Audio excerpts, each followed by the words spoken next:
How are you? Fantabulous. And I was gonna ask you actually, am I the first returning person or no?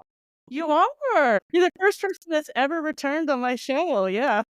Because we had such a good time last time. I'm begging, I hope Sandra will let me come back.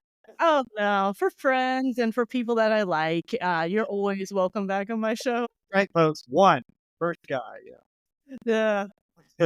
Well, thank you for joining again. This is David Gibbs. He's a fellow financial coach and a career coach. And last time we talked a little more about finances, and it was really more about building a financial coaching practice while his wife was working, the normal 9 to 5, and he was home with the two young boys. So look for that episode if you want. But this conversation is going to be a little more focused on career because a lot of people in my audience, if you think about it, career is very linked to income, right? So when we're talking about finances and money, when people don't have this career part of their life, going for them, it's hard for them to focus on managing their money.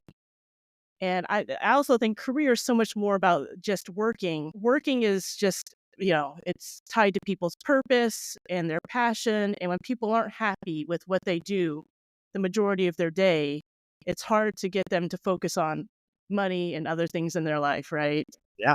Well, I mean, it's just everything is connected.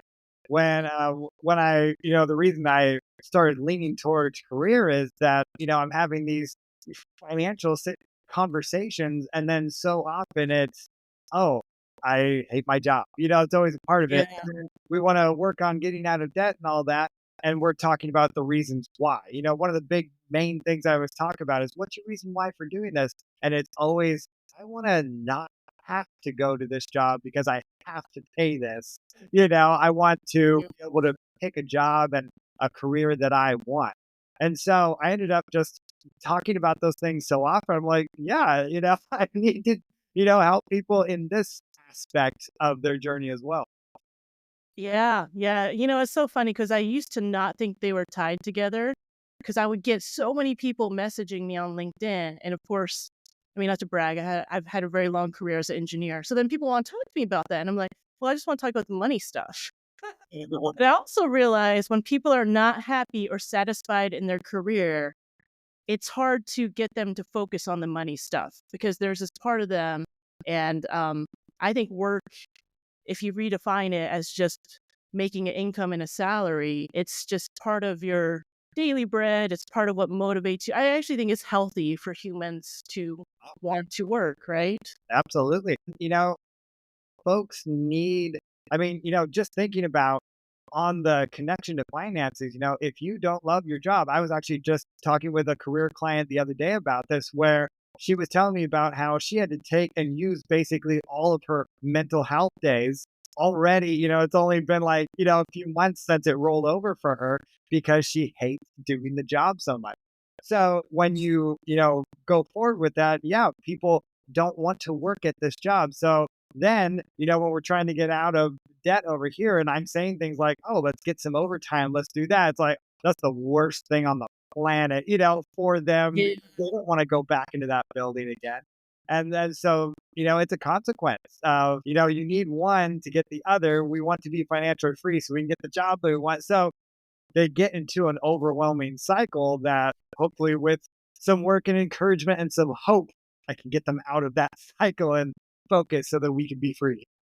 Yeah. Well, what do you think are some of the reasons why people don't like or enjoy their work? Oh, I mean, one of the ones I would say the top reason is just bad leadership. Sometimes it's just unreal that, like, how did these folks get into leadership? I don't I mean, it's been story after story that I've heard from my clients. Literally, just a fun story. This one boss literally disliked this person, and of course, they all always start with "my boss hates me," right? But I will Yeah. tell you from this story, I think she did because she did not allow this friend of mine to go on her honeymoon. And, like, she wouldn't let her even a few months ahead of time to put in for vacation to go on the honeymoon. And I was asking, because I was thinking bad leadership. Well, maybe, Did she not have enough people hired? Does she not have coverage for the schedule and things like that? No, she just disliked her. And so, when people run into folks who are not healthy themselves and see this leadership position as I am now on this pedestal and I am Yeah. contributing and you do that. And that's a big deal. And so, yeah, so leadership is one of the things. And then when folks, find themselves in a situation where they see this opportunity, but it actually doesn't coincide with their vision of what they want their lives to look like. Would it be schedule like, oh, yeah, I'll be fine working all night every night.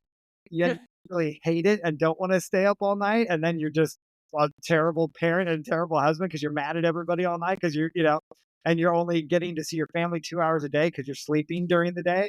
And so leadership, that vision for what you want your life to be.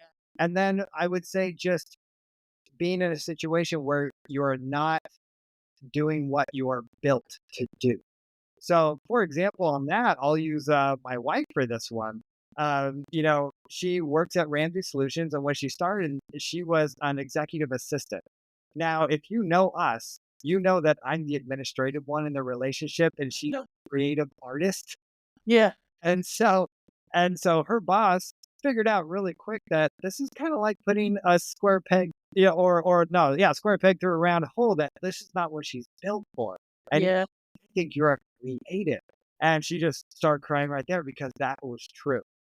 And it all comes down to folks just saying, I think I can do that. I think, and then, if they're in debt and have no freedom and are kind of stuck taking care of themselves, now they're stuck in this thing that they thought that was going to be good, that they didn't really do the proper research beforehand, like maybe talk to someone that works there, talk to someone in that position and see what it's really like. And then yeah, they get themselves in trouble.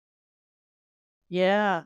That's really good that somebody else recognized that in her Mhm. and helped her shift to that, because I think a lot of people won't do that. And what do you think sometimes I think people don't think very deeply enough about what they really wanna do. They get kind of pushed around into these jobs that maybe are a better salary or they're told they're good at. How often do you think that happens? Well, I feel, at least, in my experience, and I've seen, the people around me in the last 3 decades or so, there's been a lot of emphasis on, my parents, my wife's parents, like everybody I run into on money. Get that Yeah. money, you gotta get that money, and overly educating themselves. Uh, and so, folks get themselves in these situations searching for those things. Like, if I get that money, darn the student loans. If I get that education and then go for that money, and then I've had many clients where, oh yeah, I've got a degree in this, I've got a degree in that. I'm not using it. I have all these student loans that have gone nowhere because it wasn't what I was actually built for, is what my parents thought I was built for, or me hearing that of go for that money. And I just picked, like there are so many folks that try to become nurses because I heard there's a lot of money in this, or Yeah. become doctors or medical school, and they don't make it because they don't actually want to do that. But they've just heard their entire lives, make sure you get money and an education, money, education, money, education. And instead it should be, what do you like to do? What can you not help but do?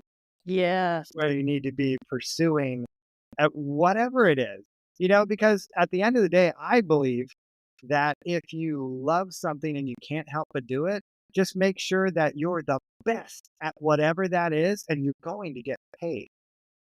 Yeah. Yeah. What do you think now about this epidemic of people that, a lot of people are experiencing burnout? Like you're talking about the client that running through mental health days. People have, I need a mental health day from work and all that. Where do you think that stems from? Yeah.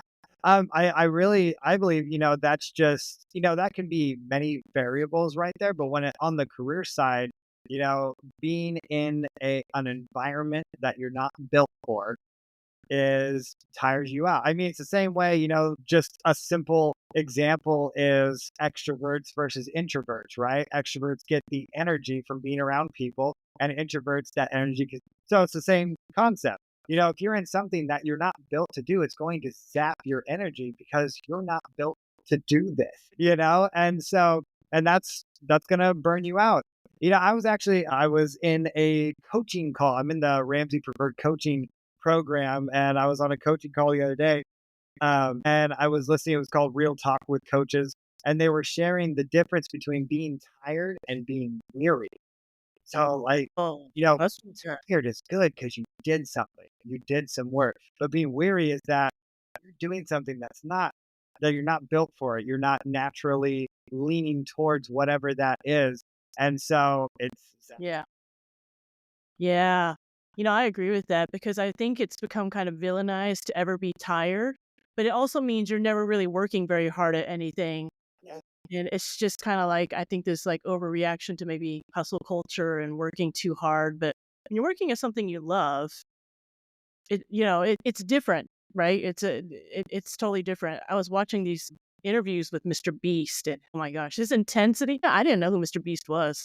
So I just no idea until that sucks, right? Beast battle show. Or is it Beast? Did your sons not watch it? Okay, because my son's too old to watch it, but it's interesting. His passion for YouTube and how much he can do, and he was actually addressing he has like an autoimmune disorder, that like he gets sapped real quick, and but because he loves what he does, he's focused on YouTube since he was 11, and he's talked about he's just put in way more hours than anyone else, Yeah. and years of people not watching his videos and not making a cent or anything, and now his YouTube audience is the size of America, of the United States. Literally, the population of the United States is Have you seen that new show? It's like Beast Wars or something where it's a you want to. He talked about it. I watched some of his other videos, but I was not that familiar with him. I'm just not probably his target audience, but the amount of attention and care and yeah. how much he But studied and that yeah. goes back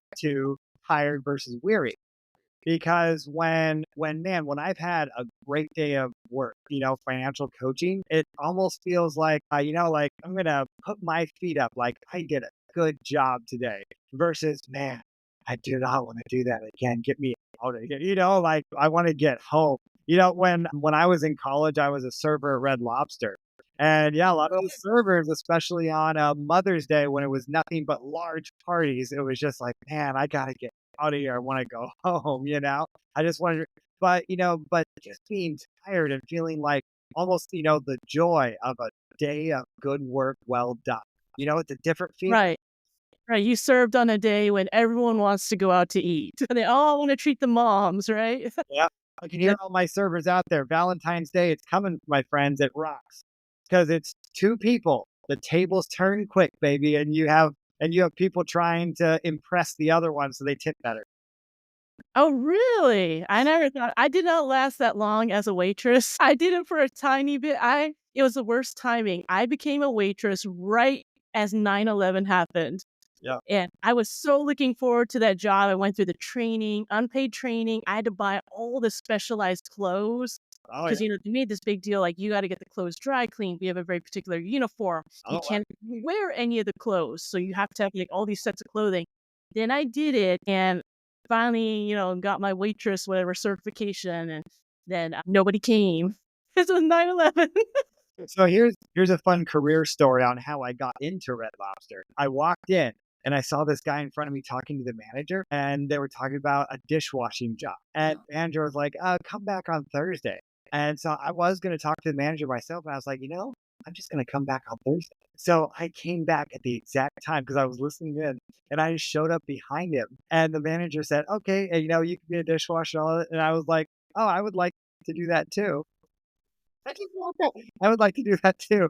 And she's like, okay. And I became a dishwasher at Red Lobster. And with that, because I'm thinking back to those jobs because I worked at a movie theater, worked at Red Lobster, before I made it into a better job. And those were jobs that, I remember the difference between weary and tired. And there were those weary days, but I loved it. Because I'm extroverted, so I love being around people. I love talking. So I was a dishwasher for maybe 6, 7 months, but they were like, Dave, you talk too much to be back here. You got to get you out of the kitchen. And I became a host and a server.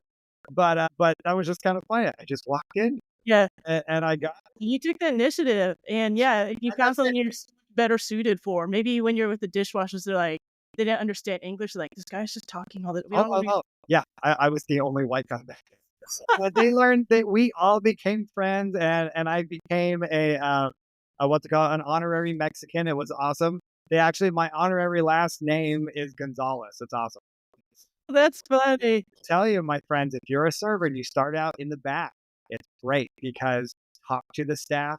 Because when I became a server, every single day I went back there and I said hi to everybody, every single person. They're all your friends and All they help my you out so more. when I messed up and I did an order wrong, all my stuff was done like that because I was nice.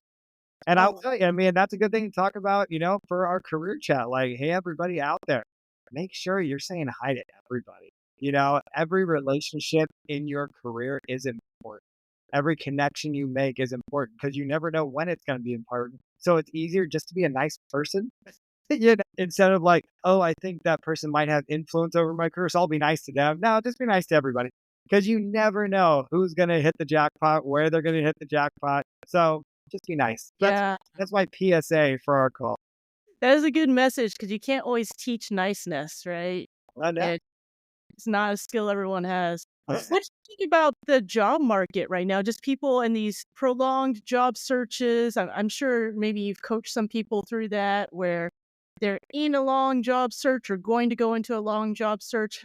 How do you coach some of them? Because I'm gonna be honest. Sometimes I think people are unrealistic about how long the job search will be, and they're unwilling to take on any other type of work while all their finances are going down to zero. Yeah. you know? Well, that's funny. That was the first thing I was thinking of. Yeah. Like, Yeah. if you are out of a job right now, go get something to plug the hole.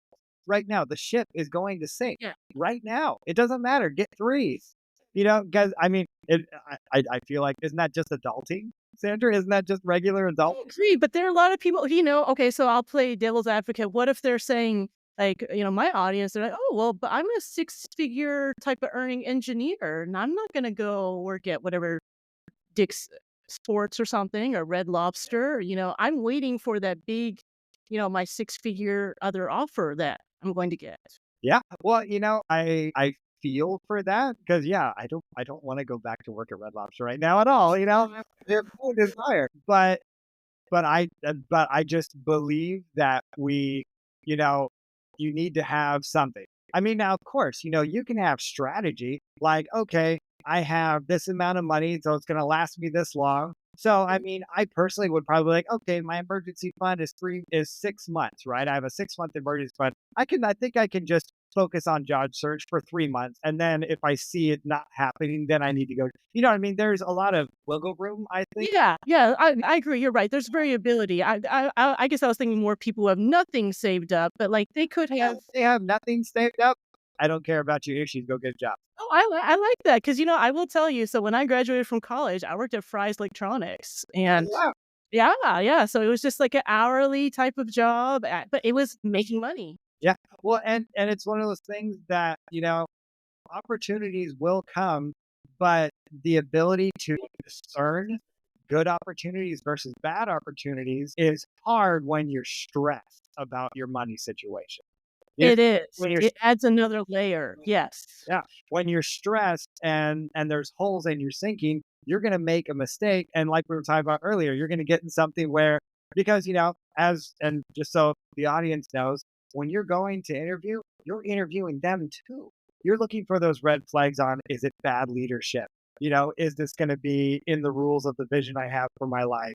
Like you should be looking for those things. So when you need a job and it's like, oh, okay, 6 figures, the money's talking, right?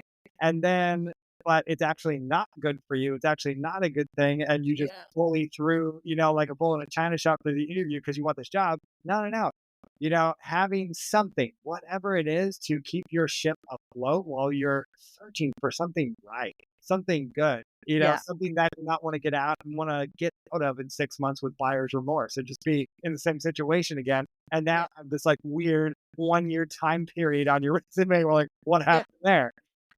Yeah. I talk about how sometimes salary is a bit like it's a bit like lust in dating, right? It can kind of blind you and you think this person's so great and fantastic. But then when that a little bit of the lust and all the feelings wear off, you're like, well, this is a real person.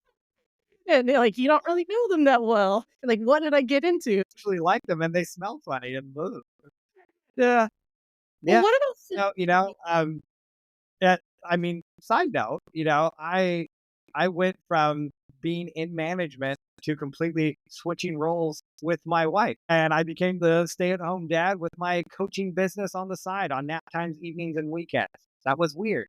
I went from having an assistant bringing me coffee to two little boys that I'm chasing over.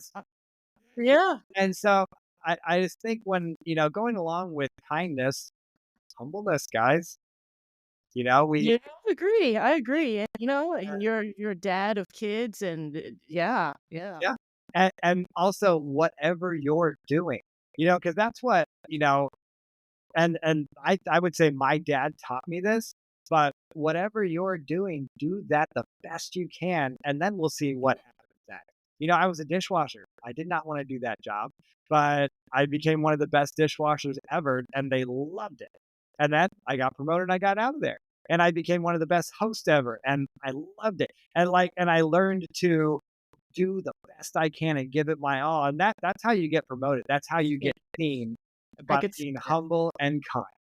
Yeah, you did everything you could with joy. Yeah, with That joking, yeah. yeah. And Okay. Oh, I have another question. Like a potential crosses money and career. So let's say you have a client, because I think this happens with a lot of people. They know they don't like their job, right? So they want to leave, and they think the only option is just to quit, but they don't have money set aside. So this is someone, they don't have their 3 to 6 months. They don't have an emergency fund, but they're like, every day is so miserable. I cannot stand this anymore. This is hurting my mental health. Like, what about those people in those situations? I mean, we would definitely wanna talk through that situation, and try and figure out what is reality versus feelings. Yeah, Because there's a lot of feeling this way, but then working through like, so what is the specific actual thing that's happening at work? What are you bringing to it? Is there any way to work on this situation? Do we need to talk to HR? Do we need to have a sit down with the boss? Is there anything that can be done to make this better? And at the same time, let's start planning escape, baby. What can we cut out of the budget so we can get that savings up quickly, to be able to start planning well, escape? great. I Uh, think getting into it, the plan is so much better than just, Yeah, I mean, you always watch those movies, like I'm just thinking of Elf because Christmas just happened, like where he's just like, I quit, right? Read the dad, he just quit. Like, oh, really? That sounds so scary. I hope he's okay, But yeah, you have to think through it, I mean, if I were in that situation, it would just be what I would be fighting for. If there's really nothing I can do, that I talk to my coach through, trying to be coach and figure out what to do. If there's nothing to do, then yeah, it's escape planning time. And then also now all of my extra time goes already before this job is done to applying for new jobs. So I would be getting my budget down to nothing, saving as much as possible, and start applying to everything until everything under the sun. Of course, hoping for something that I want, but if we want out of there bad, you may have to work at Fry's. yeah, yeah. Well, they're out of business now. Really? Yeah, they all went away. But yeah, it's so interesting you mentioned that because people, when they're in a situation, they're so tired, they're so mentally drained. And when you bring up that stuff about the planning and you start applying, applying for other jobs is almost like another part time job. And that's another thing people don't want to do or realize. But I think it's all about kind of going into these things more strategically, right? And I can't remember if it was Dave Ramsey that was talking about it. Like, he's like, what is truly a toxic workplace? Is that like term getting misused and thrown around everywhere, right? There's a couple victims out there. And the big thing, that I want everybody to remember is one of the greatest ways to shift to a new job is through connections. Yeah. So getting to know someone at that job, getting to know what it's like there. So especially in an emergency situation, it's time to talk to some friends and family and people that I know and see where are they working. Are they hiring for any position? That's what I would be doing first. And then, with that connection, that's going to help you have that referral going into applying for those jobs. Yeah, you brought up a really good point because I think a lot of people wait until they're in that very dire situation where they already quit and they're like, now I need to build up my connections. And I'm not saying go about everything in a transactional way with people, right? But if they kind of worked on like, oh, every week I connected with different people on LinkedIn. Every month or so I was having coffee with some people in my industry or at different companies, right? And kind of always be doing that. And then it's not so transactional when they actually need to like call on some of those favors or relationships or connections, right? Well, and that goes back to the basic go and say hi. You know, when I started my day at Red Lobster, I went to the back and I said hello to every single person working there. And it's kindness and humbleness when you're there for the folks in your industry. How can I help you? I'm learning this right here. You want to join me over here? What can we do to help each other grow? And then they're going to be there for you. But it has to be real and authentic. People, I mean, I feel like in real life, as with sales or anything, people can tell when you're slimy and not being authentic. They can feel it. Yeah. Yeah. When you're being desperate, they can tell. Yeah. Yeah. And you're right. Cause it just can't help but ooze out Yeah. when you're in that situation, right? And I even tell people the best time to get another job is when you already have a job. Yeah. There's a difference when you don't have a job, or you're talking another good point is when your finances are not doing well and you're doing this interviewing and reaching out. It's a different energy, right? People can sense Yeah. that yeah. And then, just to point out, when you go in with the mindset of you're interviewing them too, they're gonna love that, everybody. They're going to see, oh, you've done research on our company, you know what's going on. Oh, you've already connected with some people in this position to learn more about it. Like these are all great things that are going to make you look good. Instead of, I mean, I used to work for a library as well. I was a librarian. Did you know that, Sandra? I Uh, did. I did. so people would come in, when we were doing interviews for positions, and it's just, I have this paper. Can you please hire me? I really need this job. Like literally, some Really? that. Ugh. And then you would ask them, and it was funny, though we would always joke when we're interviewing people because the main thing people would say is, yeah, I love to read. When who knows if anybody ever actually read when you're running a library.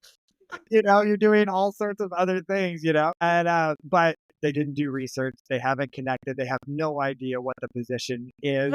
Oh, so they came in there and thought that was a good enough like lead in. Like I like A books. great answer. I love books and I love to read. Well, there's nothing about that in the description of the job. Of the job post. Oh, interesting. I never thought about that because I thought like maybe one of my when if I ever early retire, I'd love to work at a library. That's what I think I would say. I'd be like, I like to read a lot. Yeah, don't do it, Sandra. Don't do it. You know, I like to I read a bit. care about people. I care about, helping them, get the book that they want, and finding it for, I mean, those things, caring for people and being a servant. That's what you want to lean into. So when you go and apply, let me know. I'll help you out. I have to go do my research on the library too. It's just interesting. I never thought of it, but you're probably right. I bet everyone walks into there thinking like, oh, it's so easy to get a job. I just, I like books. I like reading. Yeah. That's the criteria. I mean, at least the library I worked in, they expected a lot, and it was great. And truly, and this was a few years ago, but truly gone is just a bunch of old ladies at the library. That's not the picture anymore. A lot of people still have that in their head. Yeah.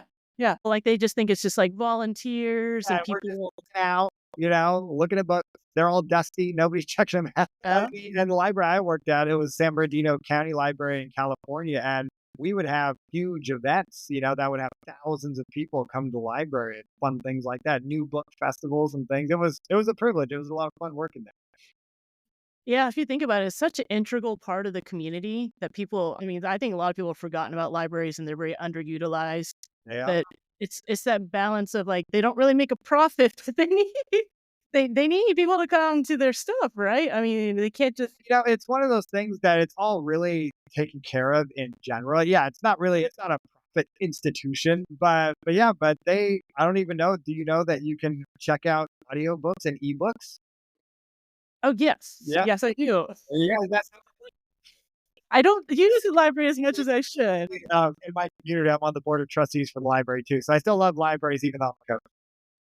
Yeah, I have that instant gratification where I want that book within 60 seconds. Yeah, it's so nice. I wanna wait 8 weeks to get the book. But the point of that is, when you're going to apply anywhere, do some research, learn about them, learn about who's in charge. If you can find out information on your interviewers, find information on them, and they will Yes. be Yeah. absolutely impressed and see that you care. I think that's one of the things in short supply: caring, followed by humbleness and kindness. So yeah, three things today: caring, humbleness, and kindness. Remember those three things. Yeah, you can't manufacture caring.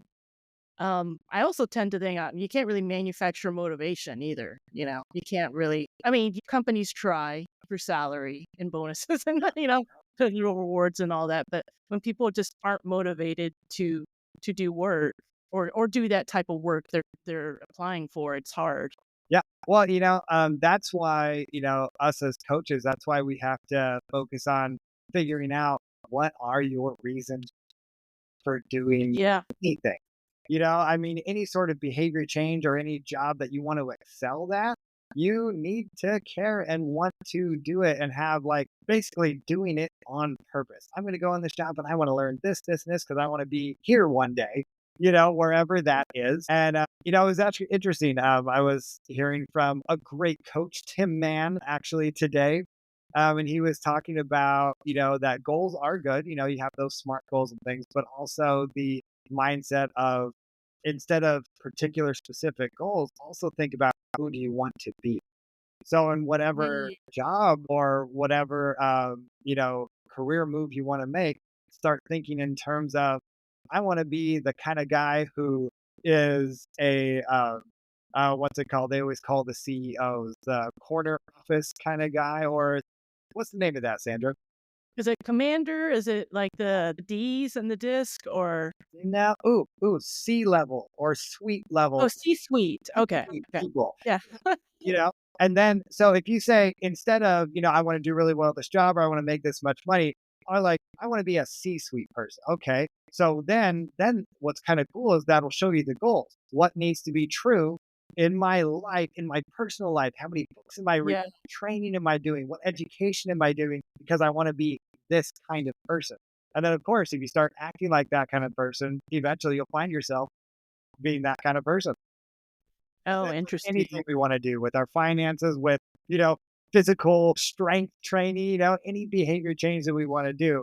What kind of a person do I wanna be? I wanna be like, for example, I wanna be a good husband and a good father. Okay, what does that mean? What needs to be true for those things? And that's in our careers as well. Oh, that's a really, really good message. I missed that today. Well, I was working, but yeah, I don't get to join a lot of those during the day type of sessions. I wish I could join Yeah, more of no that. worries. Yeah. Well, good. I'm here to send them all to you. Well, as we're ending, I want to give you a chance to tell people what you're working on, where they can possibly find you, all that good information. Yeah, absolutely. Now, what I am super excited about right now that I started this year is an employee wellness financial benefit Mm.